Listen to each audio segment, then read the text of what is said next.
Сегодня необычный эфир. Сегодня «Как проектировать» выходит в режиме воскресного выпуска.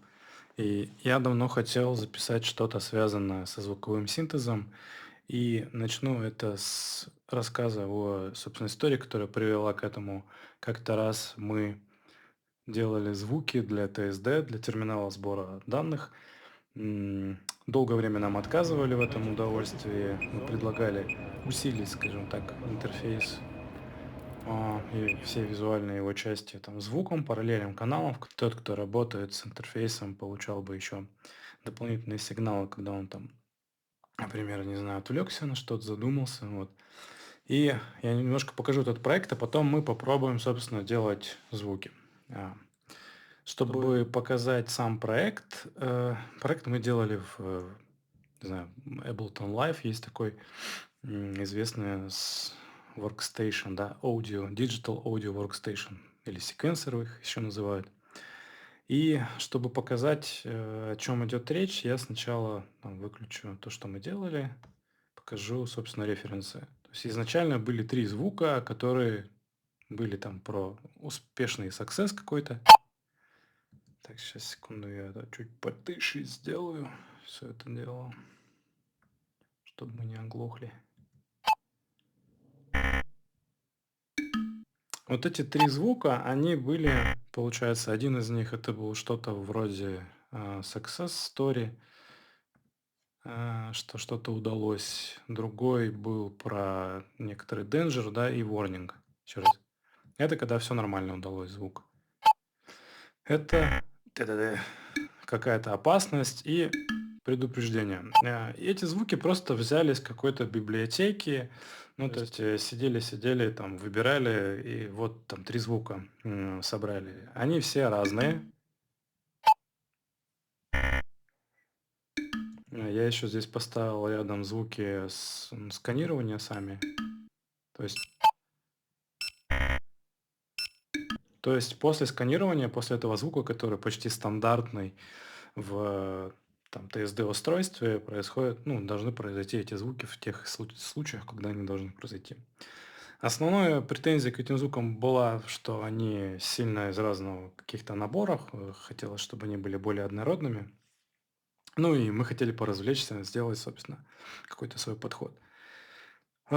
Те звуки, которые мы перепробовали, там, не знаю, их повключаю просто. Сейчас, допустим, начал я вот с такого.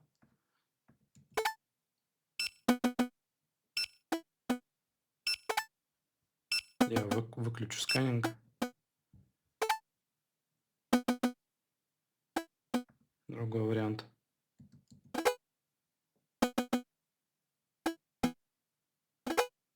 Видите, тут еще подходы иногда разные. Допустим, в первом это там скачок через октаву, то есть это увеличение частоты где-то вдвое. Не где-то, а точно. Тю-тю. А во втором случае это подход с как бы перебором арпеджио, да, то есть несколько нот вверх, идущие по диапазону. Идем дальше.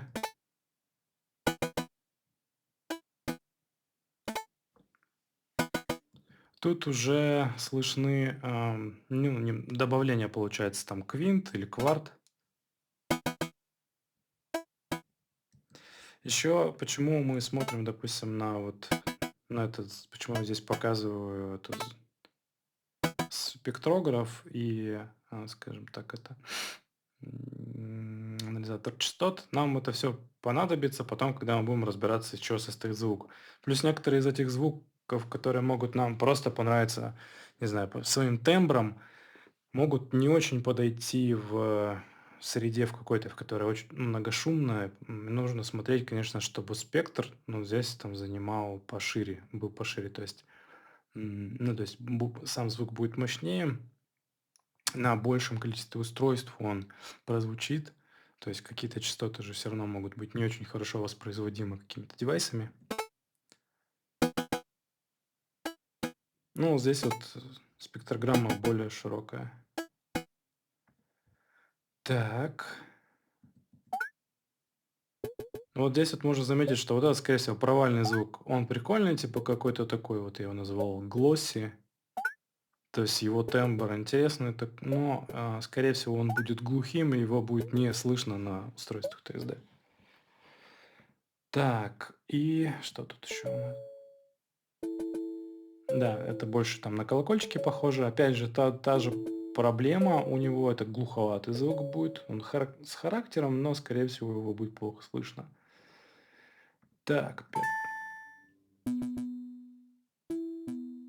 здесь я в основном не искал разные подходы к тому, из каких нот будет состоять. То есть я его выбрал и дальше уже искал тембральную окраску. А здесь, кстати, в конце такой как бы звук немножко пьянеет. Он как будто бы в него добавляется еще немножко, где, скажем так, тон падает. Э, Как бы там добавляется еще секунда, по-моему. То есть диссонанс немножко большой, небольшой такой.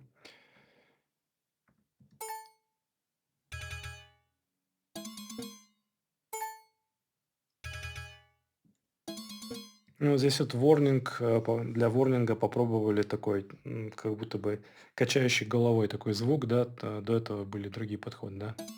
Типа из подходов тоже разных. Везде здесь была калька снята с первого, да, там у Денджера. У Денджера был, короче, такой теререть. Да, сам звук по характеру очень такой резкий. Ну, ладно, и по его структуре, да. Пим-пим-пим. И в конце тоже были какие-то попробованные варианты. Ты-ты-ты-дын, ты-ты-ты-дын. То есть, ну, в целом это как такой горох, да, почему это должно быть заметно, и по самому характеру звука должно быть понятно, что что-то не так, да, опасность некоторая. Поэтому здесь как бы количество, ну, частота этих увеличено ударений. Ну вот, собственно, я хотел показать сам контекст, как мы погрузились, из-за чего мы погрузились, вернее, с чем мы вышли в результате какой-то один из этих наборов, я не помню, какой, по-моему, пятый, выбрали. Но хотелось бы сегодня поговорить в целом про создание звуков. Если вдруг в вашем проекте понадобится звук, то почему бы его не создать? То разберем вообще, из чего состоит звук. Показывать я буду в приложении Bitwig Studio. В нем очень много визуализации того, о чем мы будем говорить, концепций, о которых мы будем говорить, поэтому, собственно, мы в нем это и попробуем. Попробуем с самого начала, самых бейсиков, так скажем. Смотрите, здесь у меня сейчас открыт инструмент, который называется Polygrid или Grid. Он занимается модульным синтезом. То есть вот каждый из этих блочков, он как некоторый узел, да, вот кто знает нодовую модель во многих системах low-code там, или no-code, можно про них думать как вот такие узлы, которые соединяются там, в логическую какую-то цепочку. Ну, в данном случае это не всегда логическая цепочка, это цепочка преобразования некоторая. У меня здесь стоит синусоидальный осциллятор, который дает звук, и вот этот звук можно послушать сейчас, да, я его не буду сильно громко делать. Если я сейчас на клавиатуре буду что-то нажимать, да, он меняет частоту, и по сути он просто вибрирует всегда, давая давление с синусоидой. Существуют разные осцилляторы, и они отличаются по характеру звучания. Вот там, допустим, стандартный такой звук, квадратная, да, огибающая, очень часто использовалась там в 8-битной музыке, или пила до сих пор используется для создания крутых басов. Ну и, в общем-то, осцилляторов очень много разных. Ну, мы сегодня начнем вообще с такого не до осциллятора, а просто генератора шума. Потому что я сначала хотел сделать какой-нибудь звук попроще и разобраться с концепциями. Ну, собственно, вот этот вот узел, он просто сейчас делает рандомный сигнал. Вот видно здесь сейчас, когда стоим на блоке, он всегда показывает его выходные параметры. Прекрасная вообще штука. Можно с белого шума переключиться на Pink вариант его. Вообще много разных вариантов шумов есть, но вы видите, что там просто немножко характер звука изменяется. Но, конечно, это какое-то сплошное звучание, которое нам не интересно. Нам нужно, чтобы у звука была некоторая, как говорят, артикуляция. То есть он должен начаться, должен закончиться. За это обычно отвечает то, что управляет вот этой амплитудой, да, то есть колебаний. Я сейчас добавлю блок, который почти в звуковом синтезе, не почти, а вообще абсолютно всегда используется. Он называется странным образом ADSR, это аббревиатура. И еще вы можете встретить где-то название огибающих. Собственно, почему огибающие, сейчас станет понятно. Кстати, обратите внимание, как тоже устроен интерфейс. Я сейчас натащил вот сюда в угол, он добавил, соединил сразу между ними, появился этот ADSR. Сейчас я добавлю гейна, и смотрите, никакого звука нет, потому что, по сути, вот все еще наш осциллятор шума производит этот звук, а вот здесь на выходе сейчас вот envelope out и сигнал out 0. Вот этот красный сигнал out, который пойдет у нас сюда, он сейчас по нулям. Почему? Потому что, собственно, вот этот блок теперь сидит и ждет, чтобы был какой-то подан сигнал. Вот я его подал, извините, что так шумно сейчас. Это. Да, что делает ADSR модуль? То есть это сокращение от вот этих ADSR, сейчас мы их рассмотрим все. Он, по сути, формирует вот эту огибающую. Если сейчас чуть-чуть поменьше сделаем, вот если смотреть на формулу этой огибающей, вот я... Она вот была какая-то такая треугольничек, да? И он, если вы обратите внимание, похож очень на то, что нарисовано здесь. Если мы потрогаем, допустим, вот это вот первый параметр, который называется атака, то есть насколько быстро звук станет максимальным, дойдет до своего пика. То есть если он его вообще в ноль поставит, то он как бы такой, как будто мы щипком или ударом каким-то, собственно, произвели максимум, и потом он спадает. Если мы сделаем здесь атаку подольше, видите, такой зубчик становится, то звук будет нарастать какое-то время, вот то время, которое мы как раз здесь его жали клавишу. Обратите внимание, что можно перестать жать клавишу, и он не дойдет до конца. То есть, если у нас будет длительность ноты очень маленькая, то мы не дойдем до следующего этапа. Но я верну его в ноль, почти в ноль. Вот это он в миллисекундах измеряется атака. И разберусь со следующим параметром, он называется decay. Но для того, чтобы его понять, сначала надо поговорить о sustain. Sustain – это такая штука, это типа устойчивый звук, сколько он будет идти, если жать клавишу, продолжать жать клавишу. Вот я ее нажал.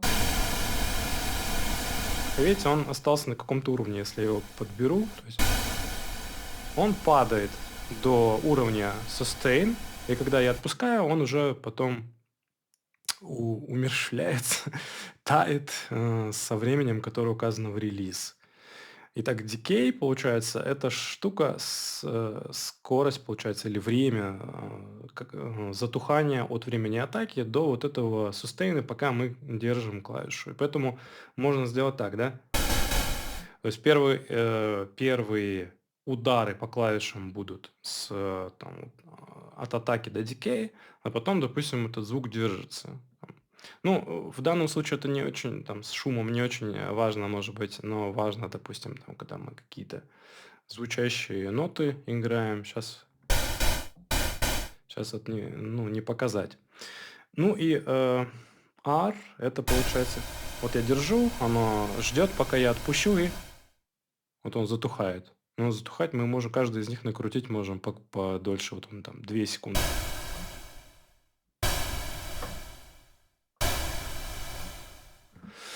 Вот. Итак, мы немножко разобрались с DSR. Да? Допустим, этих огибающих есть много разных вариантов. Нам хватит, кстати, сейчас AD. Это просто нам... Потому что мы хотим такой какой-то звучок сделать. Давайте для начала сделаем просто звук тапающей клавиатуры, который тоже иногда, может быть, нужно симулировать.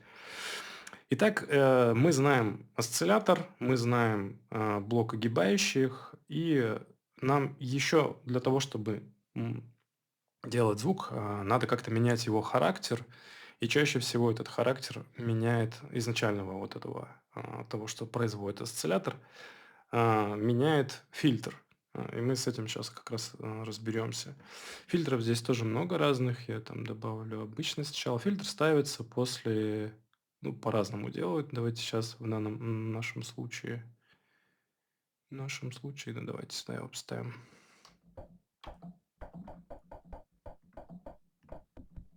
Что произошло?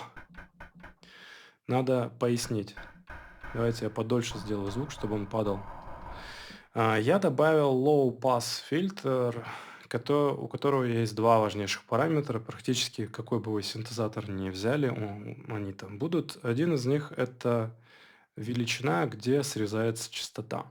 И, кстати, для того, чтобы нам смотреть за этим всем более наглядно было, я сейчас добавлю тоже здесь спектр. И давайте, ну, огибающую нам и так видно. Я все забываю, что здесь надо подтвердить. Обратите внимание, что такое спектр, да, в данном случае. Кстати, более интересно его будет смотреть на эквалайзере. Он красивее, побольше. Смотрите. Если мы полностью откроем, мы видим, что вот эти вот этот прекрасный вибрирующий на всех частотах осциллятор, по сути, генерирует частоту вообще везде. То есть вот все частоты, да, надо сказать, что такое вот это вот изображение.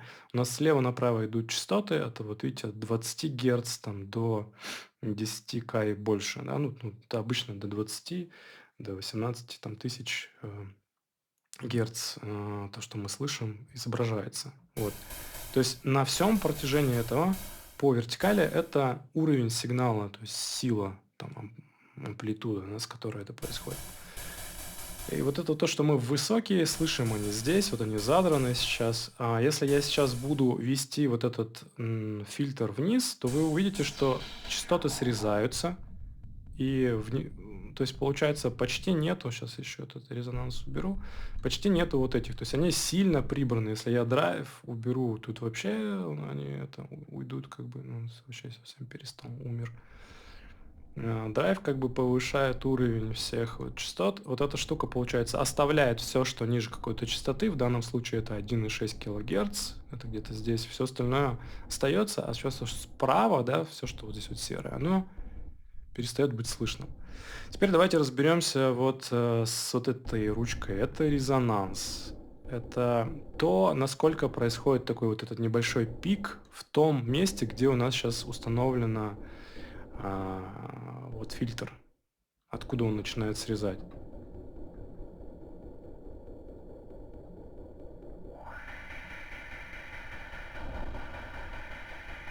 Здесь, кстати, это не сильно заметно. Сейчас. Мы увлеклись. Сейчас я покажу разные фильтры, насколько они меняют характер звука. Допустим, ну, в данном случае это почти то же самое. Давайте посмотрим. SVF, SV. Здесь из-за драйва звук почти начинает уже уходить в дисторсию.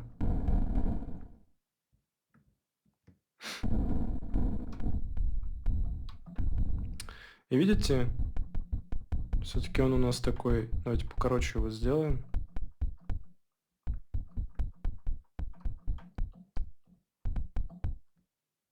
Послушаем этот.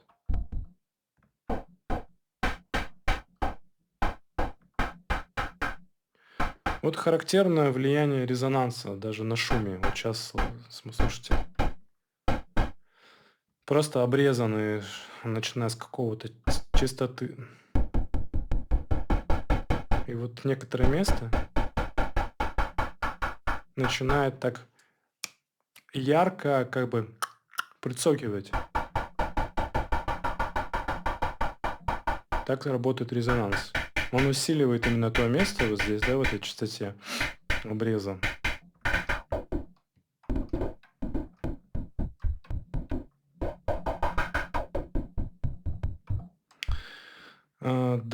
Но это все нам пока для наших нужд не очень подходит. Давайте посмотрим еще. Вот в Bitwig есть классный такой физ. Собственно, на нем можно и, наверное, нарулить. Я еще хочу вам напомнить, что кроме прочего, вот здесь есть такая штука, и она не выключается, вот клавиатурка. Это называется key-tracking. Сейчас не буду вдаваться в подробности. Он смотрит, какая нота прозвучала, и двигает фильтр в соответствии с этой нотой. То есть в данном случае его, не знаю, я пока не нашел способа здесь отключить. Что это означает? Что даже несмотря на то, что наш шум вообще звучит везде, но нет никакой конкретной ноты. Ну, когда я сейчас, вот, допустим, на клавиатуре играю что-то, ну, разные ноты. Сейчас я больше открою фильтр. Видите, он меняется. Как будто бы выделяются, акцентируются какие-то конкретные частоты.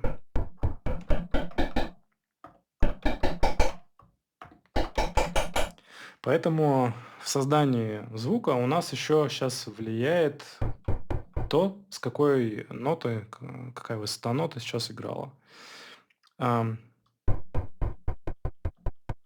Я сделаю покороче звук.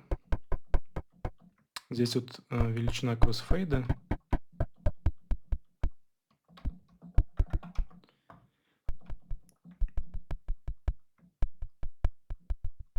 Ну вот, почти. Сейчас чуть-чуть атаки прибавлю.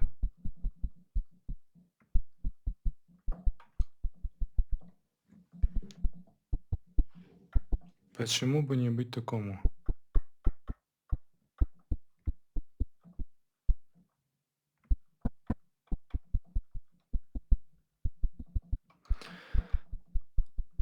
Вот, смотрите, если, допустим, нам хотелось бы сделать звук такого же, там, не знаю, с клавиатурным звуком мы сейчас закончим временно.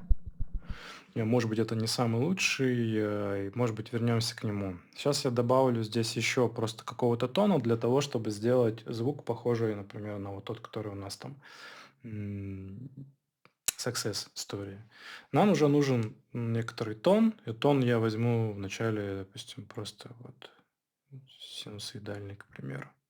Так как у меня здесь разные синтезаторы, да, то мне нужно их сложить. Если я хочу, допустим, использовать вот этот и вот этот, мне их придется сложить. Ну, давайте, допустим, сначала, пока я не буду это делать, я просто возьму и займу место вот этих. Что у нас тут? Ну, кстати, у синусоиды более похожий звук. Может быть, кому-то более такой понравится.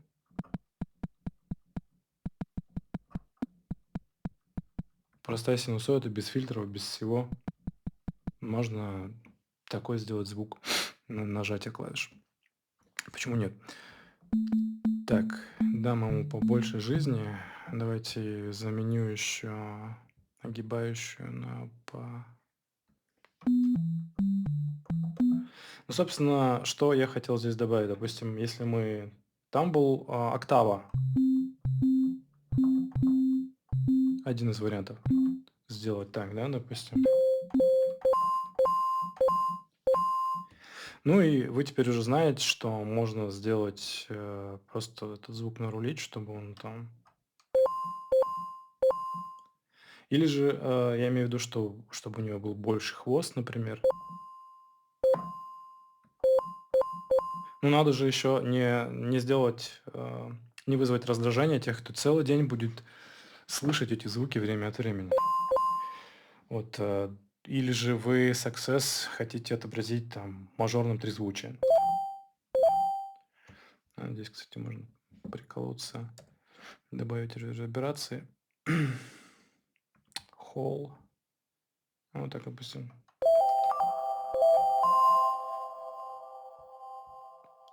Самолет на Астану отменяется. Да, то есть мы это все слышали, такой звук где-нибудь там в аэропортах перед началом объявления, да, чтобы привлечь внимание. Вот, собственно, что мы еще можем здесь посмотреть? Любой из этих звуков, чтобы вот, например, уже звуку, который имеет тон, придать характер, также мы можем использовать фильтры. Но чаще всего, да, вот синус бесполезно фильтровать.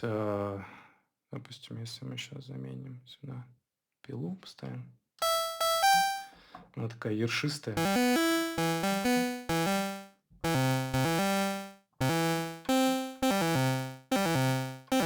Ну, допустим, у нас вот такой, мы хотим наоборот свести вниз для того, чтобы показать, что что-то пошло не так. Но чтобы звук был не такой топорный, там, может быть, помните, мы делали все звуки такими, чтобы они были примерно одинаковые, друг на друга похожи, а за это отвечал, собственно, тембр. Когда мы найдем тембр, то уже он там, у всех звуков будет одинаковый, но там характер звуков, там повтор, там, допустим, там, не знаю, когда что-то случилось не так, или там не спадающее, это будет определяться нотами, например. А тембр останется прежним у всех. Итак, к тембру что мы накинем из фильтров на пилу? Ну, допустим, просто возьмем сейчас простой фильтр сейчас такой.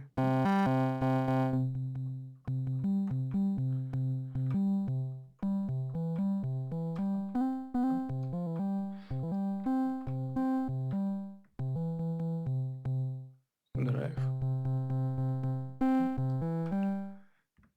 Попробуем другой.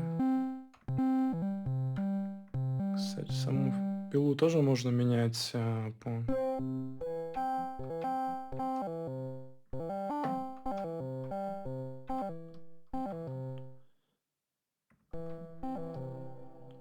Ладно, с ревером пока.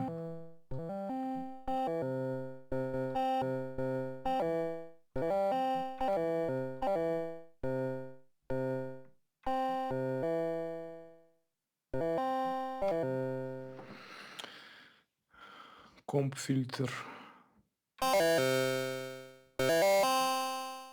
Комп фильтр часто добавляет что-то типа фленджера, эффекта или фейзера.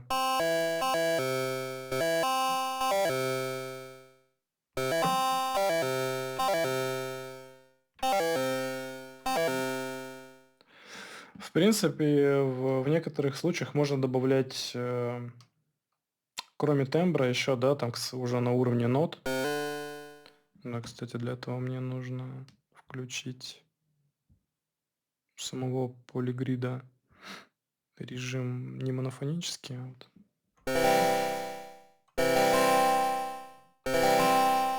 Ну, сейчас играет несколько нот. Ну, допустим, я хотел показать две ноты, которые идут рядом в секунду там.